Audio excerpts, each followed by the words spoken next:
Alfresco area, hindi pa, sinihan, lahat-lahat, no?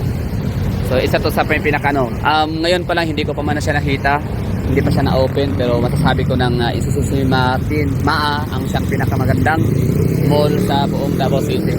So walang sinabi dito yung Gaisano Mall ng warehouse, no? Literal na bodega. Ibig sabihin, imbakan siya ng mga pagkain, mga goods na kita mo yung bodega, di ba? Yan talaga yung tsura nito. So SNR versus NCCC. So pag SNR, ang meron dito siyempre mga grocery, mga appliances, mga housewares, mga household use, mga household na mga stuffs. So meron akong talaga to, gustong binibili ko lagi ng mga heater, yun kasi mura lang, tsaka buy one take one. Oh, wala na, alam na, bili ako nito talaga. Pero hindi pa rin pala ngayon ako bibili kasi meron pa lang ako aabangan sa Landers. Shout out sa mga Landers holders dyan. So yun, okay na, no? Bali, ito yung masasabi ko sa SNR.